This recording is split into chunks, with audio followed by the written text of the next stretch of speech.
Reverenda Abadesa do Mosteiro da Virgem, Madre Maria Auxiliadora, não bastasse trazer no coração o Evangelho e no peito a cruz do Redentor, traz também no nome o nome daquela a quem nós celebramos, com um dos seus mais excelentes títulos, Auxilium Christianorum. A vossa reverência, amada superiora, eu agradeço 3 vezes o privilégio de ser convidado para pregar o retiro anual das suas filhas, a maneira como me recebeu neste mosteiro e o privilégio também de poder participar da espiritualidade, da oração e do silêncio desta casa de santas. Reverendas irmãs, que envergando o hábito de São Bento, trazem também a força de um ideal maravilhoso. Esse ideal atrai não só os corações, mas também as presenças de irmãos e irmãs nossas que quiseram até se acordar mais cedo hoje.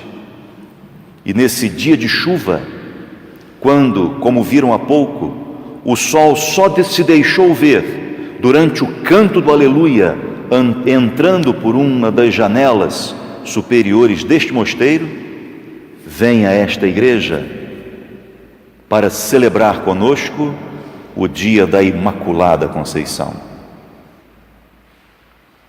Queridos fiéis aqui presentes, irmãos e irmãs, recordo da primeira leitura essa frase emblemática: ipsa conteret caput tua. Ela te esmagará a cabeça. Podem-se dar as maiores voltas na teologia bíblica, na análise do Antigo Testamento, não se encontrará outra mulher que poderá ser referida nesta leitura maravilhosa, senão a igreja.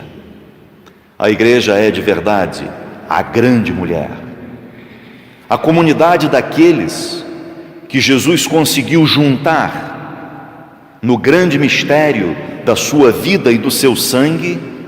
É a mulher que no correr dos séculos esmaga a cabeça da serpente, até porque o grande membro desta família, a cabeça dessa família maravilhosa, é Jesus Cristo, o Redentor, que pacificamente, crucificado, tira o pecado do mundo. Mas é verdade também que a cristandade gosta de dizer que Maria é a mais eloquente figura, depois do seu Filho Redentor, desse grupo maravilhoso que desde o sangue derramado até o fim dos tempos forma a igreja dos cristãos. Ela é a imagem perfeita dessa igreja. Por isso, não será exagero dizer que com a comunidade cristã, com o seu Filho Redentor, Maria esmaga a cabeça da serpente. Ela lhe ferirá o calcanhar, mas a igreja, o Filho Redentor e a Mãe Bendita esmagam a cabeça da serpente. Ora, irmãos, como não confiar na eficácia dessas palavras quando nós vemos o mal espalhado em 2 mundos? Sim, em 2 mundos. No mundo interior de cada um de nós e nesse mundo terrível no qual nós vivemos. Por dentro e por fora, o mal. Quem esmagará esse mal? Quem tirará o pecado do mundo?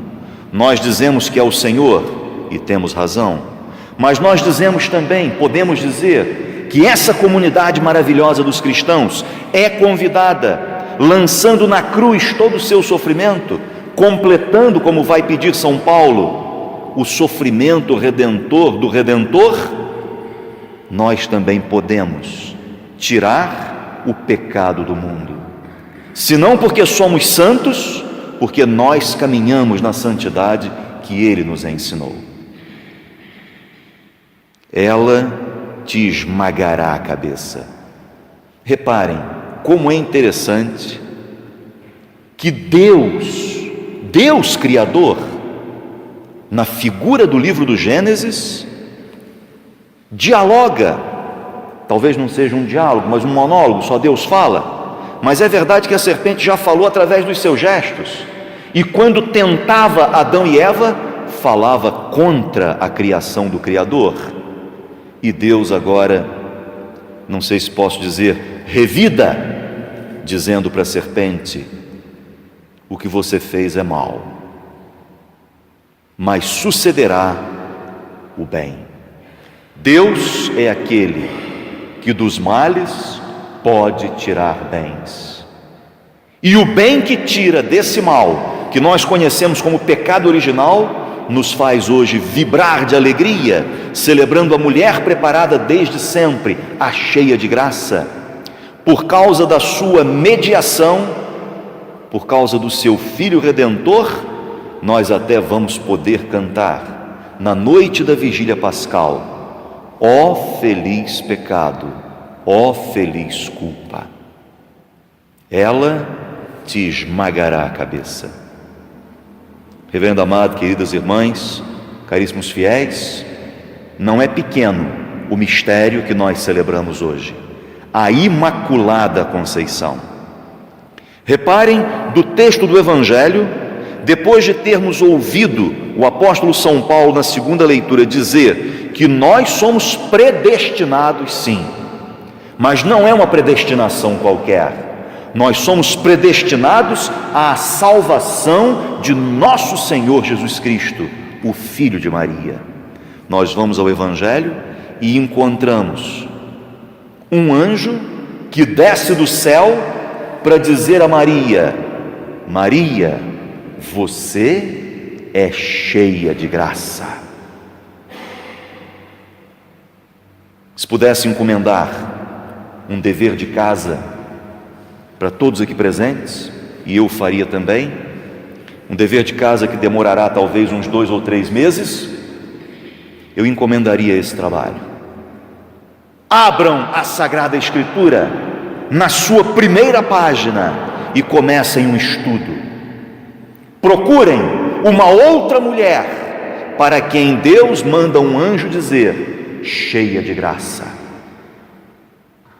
Terminem na última página do livro do Apocalipse e depois me chamem para ver se a resposta de vocês combinará com a minha. Também vou estudar sobre isso. Nós já conhecemos a resposta. Ela é a única, a quem Deus saúda pela voz do anjo, segundo o texto bíblico, dizendo: cheia de graça. Não é uma graça parcial, não é um pouco de graça. Também essa graça não vem no plural, ela não é cheia de graças, mas é a única mulher cheia de uma graça que qualifica não simplesmente a pessoa de Maria, mas a ela e a toda a humanidade. Porque essa graça que se fez gente no seu ventre, encarnou e veio morar conosco, veio habitar entre nós. Com quanto amor, entrando nesse mosteiro, os senhores e as senhoras não verão aquela imagenzinha que nos recebe de braços abertos e que nós identificamos como Nossa Senhora das Graças. Linda aquela imagem, logo no subir do mosteiro, de Nossa Senhora das Graças.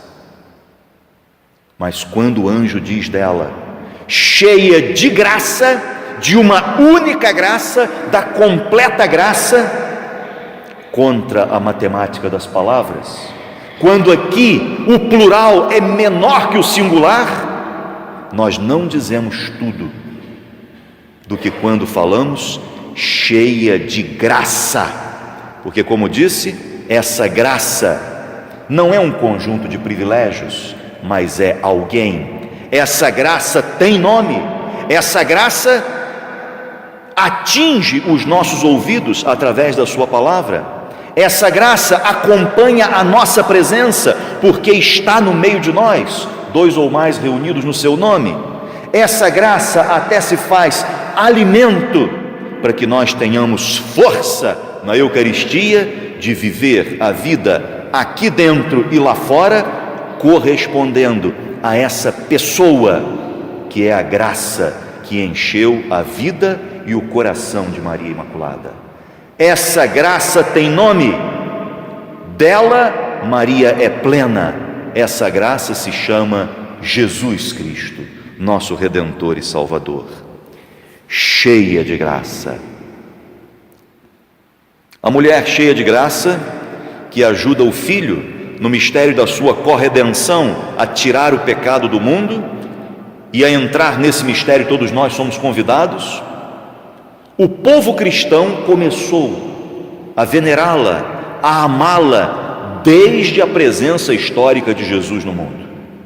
Dizer que o culto a Maria é alguma coisa que se vai começar a localizar na Idade Média, desculpem a força da expressão, é mentira.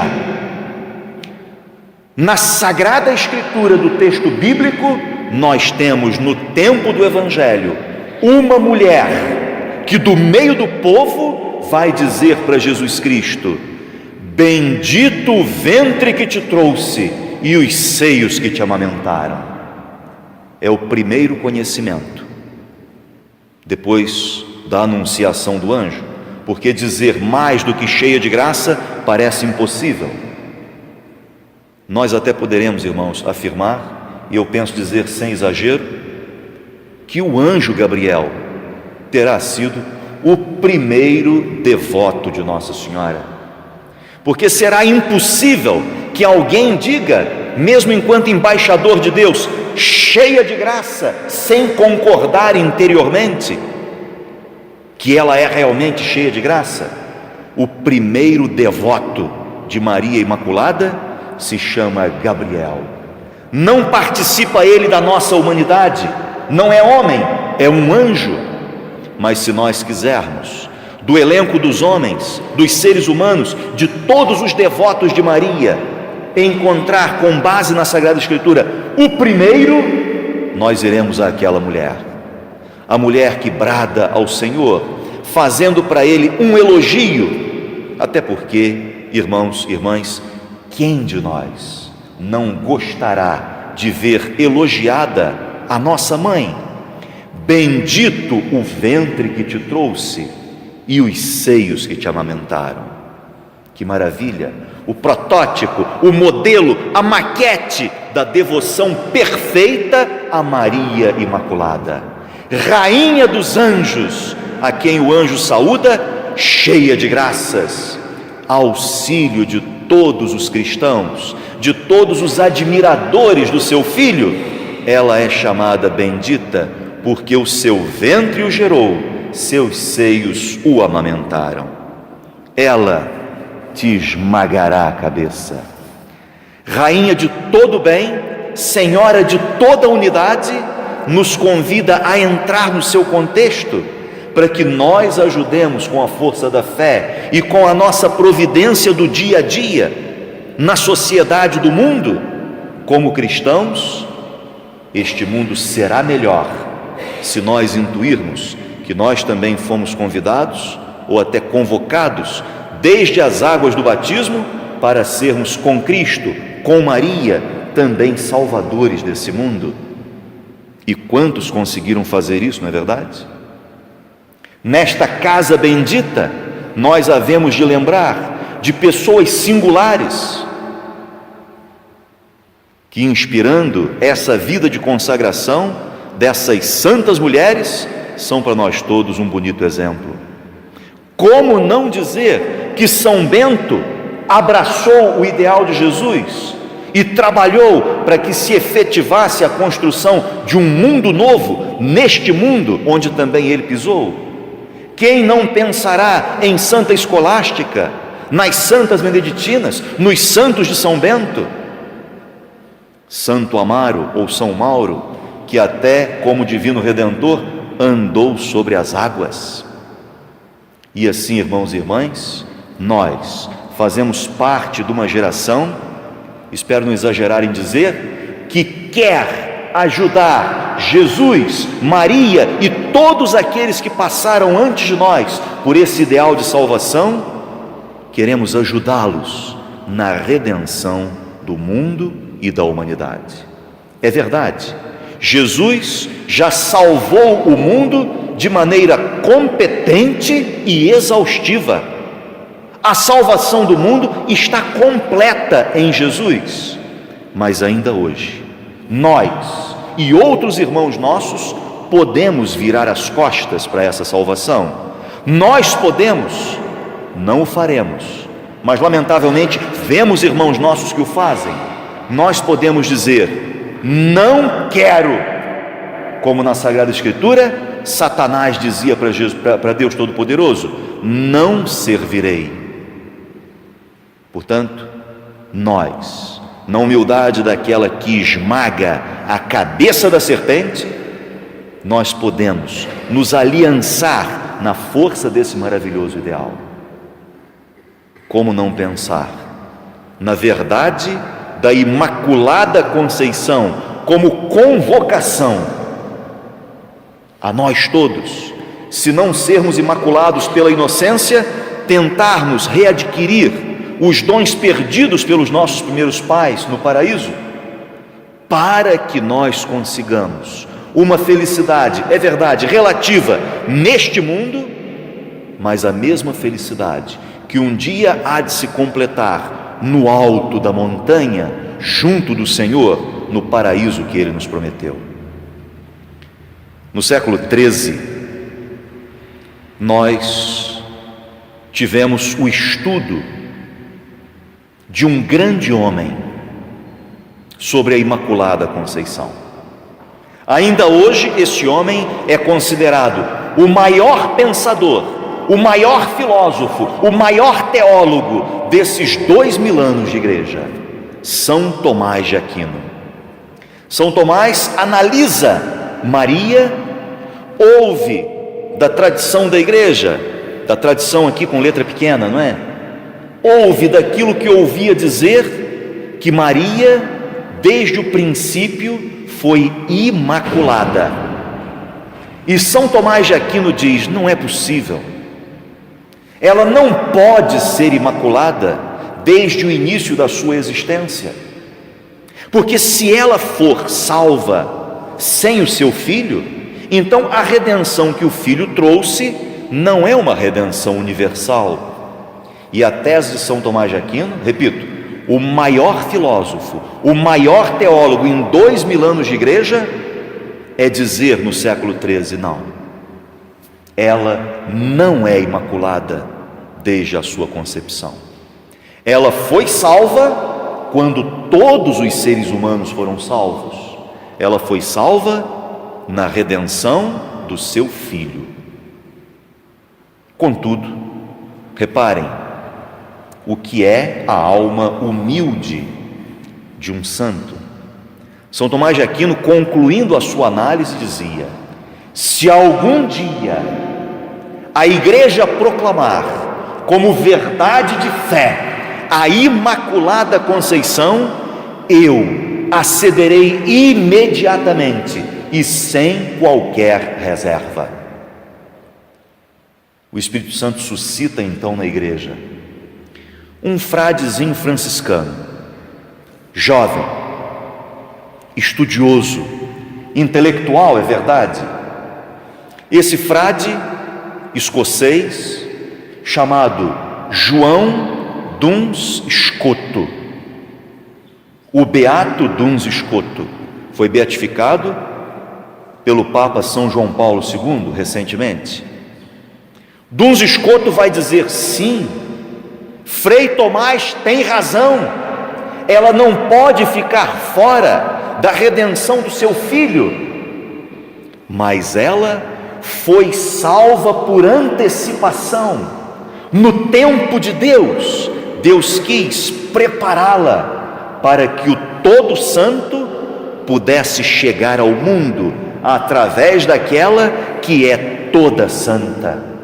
E Duns Scotus diz: ela é sim imaculada desde a sua concepção, porque ela foi salva em previsão aos méritos futuros da morte de nosso Senhor Jesus Cristo. Reparem, reverenda madre, queridas irmãs, prezados fiéis, reparem que essa discussão acontece no século XIII e somente no século XIX, bendita seja a prudência da Santa Igreja, somente no século XIX, no ano de 1854, pela bula Inefabilis Deus do Papa Pio IX, a Igreja declara como dogma de fé a Imaculada Conceição, colocando o Santo Padre no seu documento justamente as palavras que tantos séculos atrás eram a defesa do beato John Duns Scotus. Ela é imaculada desde a sua concepção, em previsão aos méritos futuros da morte de Cristo. Ela foi salva por antecipação. Portanto, nós podemos dizer, sem medo de errar, sem incorrer em qualquer deslize contra a verdade, Maria é imaculada desde a sua concepção. Por isso, a sua presença no meio de nós. Aliás, nesta bendita capela, representada numa imagem tão linda e tão significativa, parece que essas suas mãos, postas em nossa direção, querem mesmo dizer: é verdade, eu sou cheia de graça, mas essa graça que veio ao mundo através de mim, hoje eu partilho com vocês. Ela veio através de mim, mas não é só para mim. Eu sou sim cheia de graça, mas vinde a mim. Aprender a ela com seu filho, não é? Vinde a mim, vós que andais cansados, sobrecarregados, e eu vos aliviarei. Olhando essa maravilhosa imagem, desculpa, irmãos, a franqueza, parece-me ouvir Maria dizer: vinde a mim, eu tenho a graça de poder te conduzir até esse filho que te convida sem cessar. Vinde a mim. Ele é o caminho, a verdade e a vida. Ele é o único caminho, verdade e vida. Mas eu, a cheia de graça, eu posso te pegar pela mão e juntos nós iremos até ele. No ano de 1477, o Papa Sisto V, mesmo sem proclamar como verdade de fé a Imaculada Conceição, colocou no calendário litúrgico de toda a Igreja uma festa com o título de Imaculada Conceição. Portanto, a Igreja sempre acreditou na Imaculada Conceição, embora somente no século XIX vá dizer como dogma de fé que ela é imaculada desde a sua concepção. 1477. Reparem, o Brasil nem tinha sido descoberto ainda. Em 1646, o rei Dom João IV de Portugal, portanto, atingia com o seu governo também o Brasil, que nesse tempo era colônia de Portugal. O rei Dom João IV, agradecendo a Nossa Senhora a unificação do reino, vai ao santuário de Nossa Senhora da Conceição, da Vila Viçosa, no interior, mais ou menos sul de Portugal, tira a coroa da sua cabeça e coloca no altar de Nossa Senhora da Conceição, dizendo que doravante ele nunca mais colocaria a coroa na sua cabeça, porque dali para frente a rainha única de Portugal seria Nossa Senhora da Conceição. Até o ano de 1910, quando o rei Dom Carlos com seu filho foram assassinados na Praça do Comércio em Lisboa, acabando assim a monarquia e vindo uma república que é vigente lá até hoje. Desde 1646 até 1910, os reis de Portugal nunca mais usaram coroas nas suas cabeças, porque diziam eles: assim como o nosso rei Dom João IV, nós também reafirmamos, ela é a única rainha de Portugal. Curioso que a grande, famosíssima Universidade de Coimbra, durante um longo período da sua história, exigia aos estudantes que quisessem entrar para a universidade, jurassem fidelidade até o derramamento de sangue, se fosse preciso, fidelidade à verdade da Imaculada Conceição. Página gloriosa da Universidade de Coimbra. Continuam os séculos, e no ano de 1717, aqui tão perto de nós, 3 pescadores precisam recepcionar o malvado conde de Assumar, que por onde passava, dizem, derrubava muitas cabeças. E acontece daqueles pescadores mandados pescar encontrarem uma imagem quebrada. Algum deles terá dito: é melhor jogar essa santa fora, o que é que nós vamos fazer só com o corpo de uma imagem sem cabeça? Outro deles terá dito: não, já que ela veio nas nossas redes, vamos deixá-la aqui. Como sabem, num outro lançar de redes, vem a cabeça da imagem e uma enxurrada de peixes. Juntando a cabeça à imagem, eles não têm dúvida, é a Imaculada Conceição. E hoje nós nos orgulhamos de termos a padroeira do Brasil representada numa imagem que não é de ouro nem de prata, nem sequer de madeira, mas uma imagenzinha pequenina, isenta de encantos plásticos, uma imagem de barro cozido, a padroeira do Brasil, Nossa Senhora da Conceição. O ano de 1830 marcou o início da grande epopeia das aparições marianas, e começa Maria, na Rue du Bac, em Paris, a dizer para uma noviça: eu quero que seja feita uma medalha. E nessa medalha há uma inscrição: ó Maria. Vejam a Imaculada Conceição: ó Maria, concebida sem pecado, rogai por nós que recorremos a vós. Essa medalha, o diretor espiritual da moça, era uma noviça, há poucos dias tinha entrado para o convento das Filhas da Caridade de São Vicente de Paulo, onde hoje é mais ou menos o centro de Paris, mas naquele tempo não era centro, era considerava-se um pouco mais afastado do centro da cidade. O diretor espiritual, o padre Aladel, diz para ela: minha filha, você não veio para esse convento para ficar vendo e ouvindo Nossa Senhora. Você é uma noviça, você tem que estudar as regras do seu instituto. Então esqueça essas vozes que você ouviu, esqueça essas visões que você viu e vá fazer o seu ofício. A menina continua com aquela experiência mística, a se sentir convocada a fazer cunhar uma medalha da Imaculada Conceição. Passados 2 anos, em 1832, começa uma peste horrorosa por Paris e pelas cercanias de Paris. O padre começa a se lembrar do que a moça tinha dito.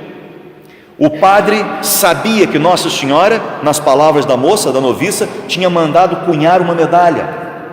E o padre tinha medo de comparecer diante do arcebispo de Paris. O arcebispo podia dizer para ele: olha, a noviça é louca e você é maluco. Como é que você tem coragem? Eu com tantos problemas, e você vem me trazer aqui as alucinações de uma freira? O padre Aladel, diante do problema pontual, vai até o arcebispo e diz para ele: senhor arcebispo, uma religiosa das Filhas da Caridade de São Vicente de Paulo disse que viu Nossa Senhora. O padre, cheio de medo, e os olhos do bispo arregalados para ele, e o senhor arcebispo pergunta: e o que é que ela disse? Entre todas as coisas que o padre relatou ao senhor bispo, disse também: ela mandou fazer uma medalha. E o bispo pergunta: como é essa medalha?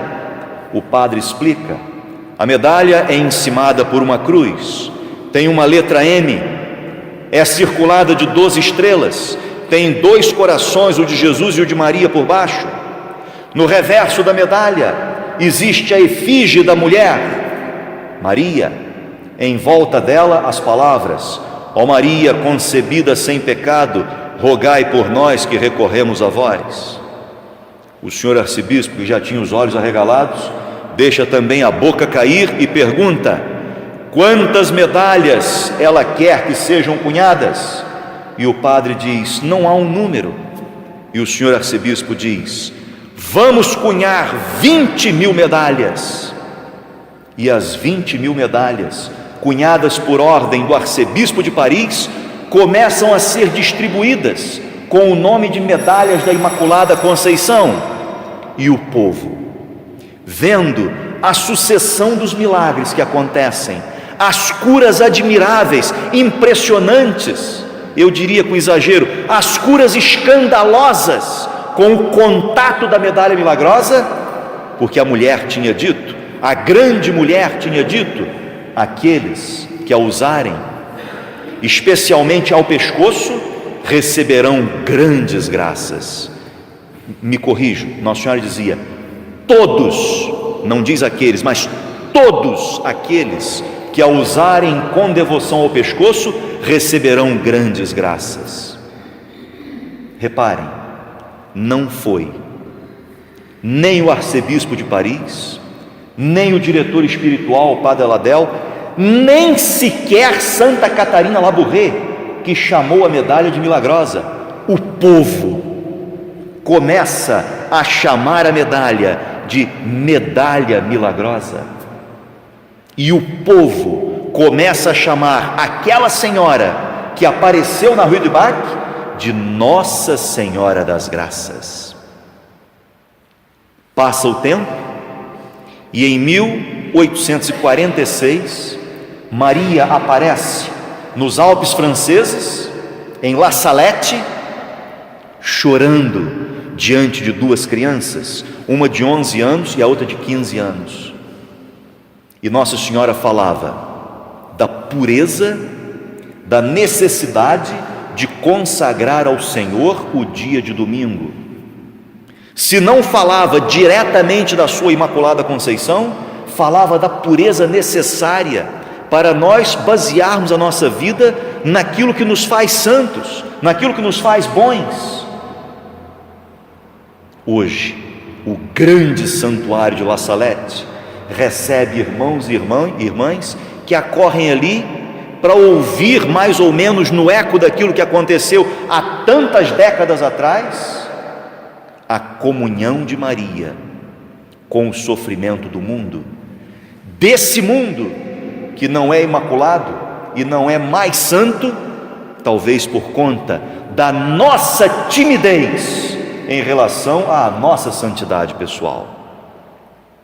Continuam os tempos, sucedem-se os anos, e nós chegamos ao ano de 1858, quando uma moça, Bernadette Soubirous, escuta de Nossa Senhora na gruta de Massabielle, numa dimensão mais alta daquela que ela pisava.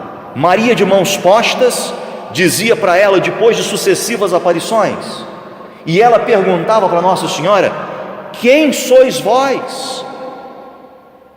E Nossa Senhora diz no dialeto local: eu sou a Imaculada Conceição. O pároco de Lourdes não queria acreditar, dizia que a menina não dizia a verdade. A menina sofria porque passava por mentirosa, até o dia em que ela levou ao padre a notícia de que Nossa Senhora queria que se construísse ali uma igreja e que ali se fizessem procissões. E o padre diz para Santa Bernadette: olha, o pároco aqui sou eu. Você diz para ela que se ela quer igreja e procissão, ela venha falar comigo e não com você. E o padre diz para ela: quem é essa mulher que conversa com você na gruta de Massabielle?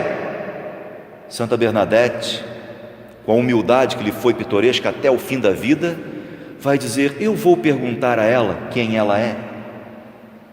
Diante de Maria, aparecida para ela no alto da gruta, ela diz: Senhora, quem sois vós?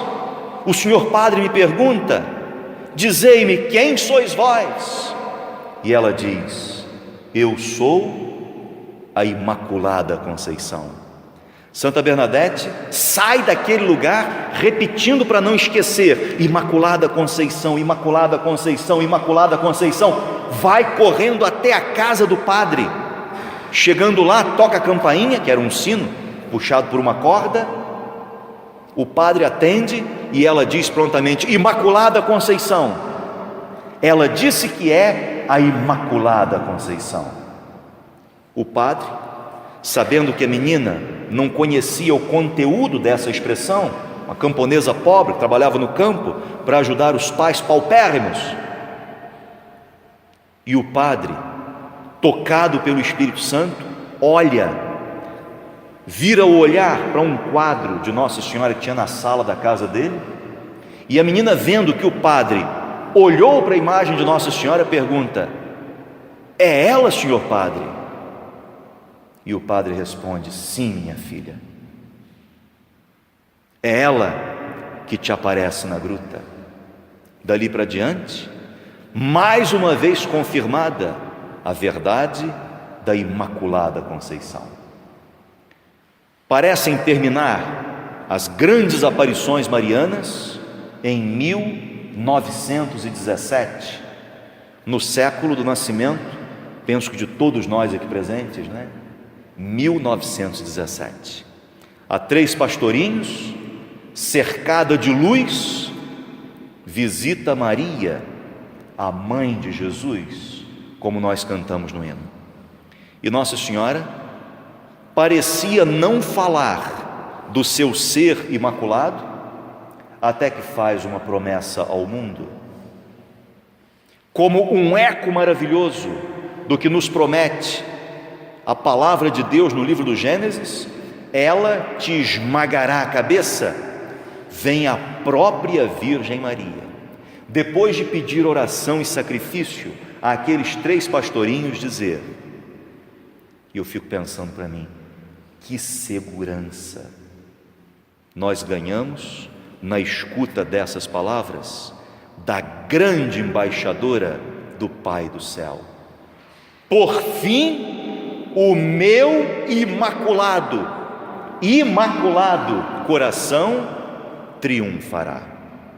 Irmãos, que maravilha é nós celebrarmos a toda santa, a toda bela, a toda pura, quando nós, não sendo totalmente santos, não sendo completamente belos, não sendo acabados na santidade, podemos olhar para ela, inteiramente criatura, não é uma deusa, e dizer: sim, Senhora, cheia de graça, partilhai conosco essa graça, para que nós sejamos felizes, felizes nos 2 patamares da existência, nesta e na outra vida, construindo aqui o caminho para que Deus, que um dia será tudo em todos, seja o nosso ponto de chegada.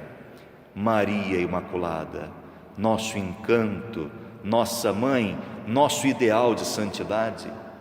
O dia em que as senhoras, reverendas irmãs, tiverem dúvidas no caminho da santidade, venham a essa capela, sem desprezar o Santíssimo Sacramento da Eucaristia, o altar que é Cristo. Venham diante dessa imagem, toquem essas mãozinhas e levem daqui o incentivo para o ideal sagrado dessa vida maravilhosa, que é uma vida de santas. E vocês, irmãos e irmãs, se passarem também pelas provações da vida, olhem essa imagenzinha, vejam nessas mãos todo o encanto que nessa simplicidade plástica nos traz uma carga imensa de possibilidade, de confiança, justamente na mulher cheia de graça, que com o seu filho e com toda a comunidade dos cristãos tira o pecado do mundo. Eu sei que eu ainda não falei muito e que vocês desejam me ouvir mais, mas eu vou terminar por aqui recordando, espero conseguir dizê-la toda, uma poesia do século passado, de um sacerdote do Verbo Divino. Eu peço desculpas por não me lembrar o nome dele, que dizia assim, e sobre o dia que nós celebramos hoje: hoje estranha e suave harmonia enche os céus e os espaços azuis, e dos anjos o coro anuncia toda a glória da Mãe de Jesus. Só em ti, quando em dor mergulhado, acha alívio o infeliz pecador. Tu, só tu, dominaste o pecado, Virgem Mãe de Jesus Salvador. Hoje aqui, pela fé congregados, haja em todos um só coração, e possamos, de amor transportados, celebrar-te a feliz Conceição. Ave estrela, que do alto fulguras e iluminas o trono de Deus, ave, ó pura, entre as virgens mais puras, salve, salve, Rainha dos céus. Salve, salve, Rainha dos céus.